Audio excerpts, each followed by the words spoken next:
तर hi hello नमस्कार सगळ्यांना. मी वर्षा तुमचं स्वागत करते माझ्या पहिल्या व्लॉगमध्ये. तर आज होता रविवार आणि आम्ही दोघे चाललो होतो देवाला. आता कुठे ते तुम्हाला पुढे कळेलच.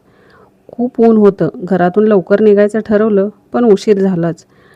पुढे निघालो, थोडा वेळ थांबलो, चहा घेतला, परत पुढे निघालो. रस्त्यात इथं शक्तिपीठ महामार्गाचं काम सुरू होतं. सगळीकडे खड्डे, दगड आणि धूळच. उन्हामुळे पण त्रास होत होता म्हणून थोडा वेळ आम्ही थांबलो. तेवढ्यात मला ऊस दिसायला, म्हणजे शेतात लोकांचं शेत होतं, पण मी गेले व्हिडिओ काढायला. तिथे मला दिसली ही पात्राची भाजी, जी लहानपणी आम्ही खूप खाल्ली आहे. माझी आजी आणायची. खूप छान लागते, पण हल्ली आता ती मिळतच नाही.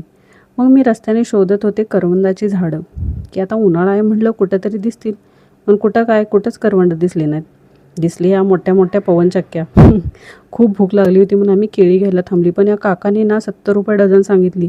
ते ऐकूनच भूक गेली. पुढे आलो आणि या दादाने आम्हाला 40 रुपये डझनला ही केळी दिली. ही केळी घेतली कारण आमच्या दोघांचाही उपवास होता. मग आम्ही निघालो मंदिराकडे. मंदिर आहे सातारा जिल्ह्यात म्हसवडमधून. म्हसवडमध्ये सिद्धनाथाचं मंदिर आहे, जिथे आम्ही नेहमी येतो. आता आलो, गाडी पार्क केली आणि आमच्या सरकारने घेतली नारळ, गुलाल, अगरबत्ती. तिथून आम्ही निघालो. गर्दी खूप होती, पण गर्दी असो वा नसो, आमचे सरकार माझा हात कधीच कुठंच गर्दीत सोडत नाहीत. आम्ही आलो तर बघतो खूप गर्दी होती. बाहेर दरवाजापासूनच रांगा चालू होत्या. तिथेच थांबलो आणि या काकींकडे खूप सुंदर बांगड्या होत्या. घ्यायची तर खूप इच्छा होती, पण काश्मीरी बांगड्या नव्हत्या म्हणून मी काय घेतलं नाही. आत मंदिरात आलो तर अजून गर्दी. पाऊण तासाचा प्रवास करून आम्ही आतमध्ये पोहोचलो. आतमध्ये पण खूपच गर्दी होती आणि गरम तर इतकं होत होतं, कसं कासावीस होत होता जीव. पण त्यातून पण मला सिद्धनाथाचा फोटो किंवा व्हिडिओ घ्यायचाच होता, तुम्हा सर्वांच्या दर्शनासाठी. पण काय करणार, तरी मला सरकार म्हणले फोनवरती काढू नको, घेतील किंवा काढून देणार नाहीत. शेवटी या पुजाऱ्यांनी तसंच केलं. ओ फोटो काढू नका, व्हिडिओ काढू नका, गर्दी खूप आहे.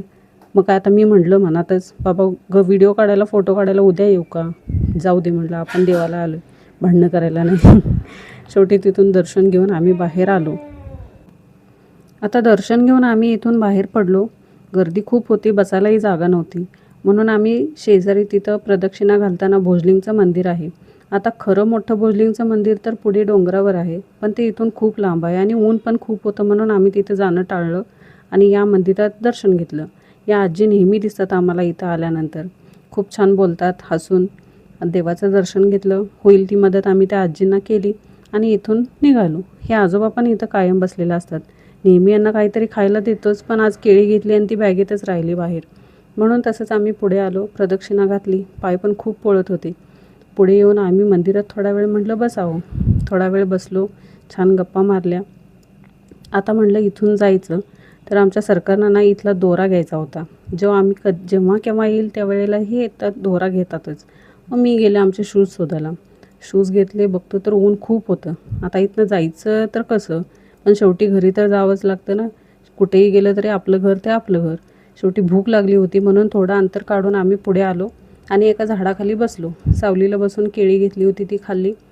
पुढे परतीच्या प्रवासाला निघालो. उन्हाच्या झाडा खूप म्हणजे खूप बडवत होत्या, पण काय करणार, थांबायला कुठं वाट पण नव्हती. झाड पण कुठं मोठं दिसत नव्हतं.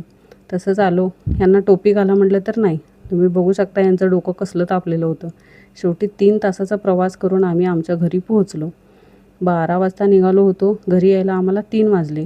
आता हे आलं आमचं घर. ही बाहेर आहे आमची रिक्षा आणि ही आहे माझी सुंदरी. तर तुम्हाला कसा वाटला आजचा ब्लॉग? आता आम्ही घरी आलो आणि मस्त असं थंडगार पाणी पिलो आणि निवांत असा आराम केलो. तुम्हाला व्हिडिओ आवडला असेल नक्की शेअर, कमेंट, लाईक करा आणि माझ्या चॅनलला सबस्क्राईब करायला विसरू नका. भेटूया पुढच्या ब्लॉगमध्ये.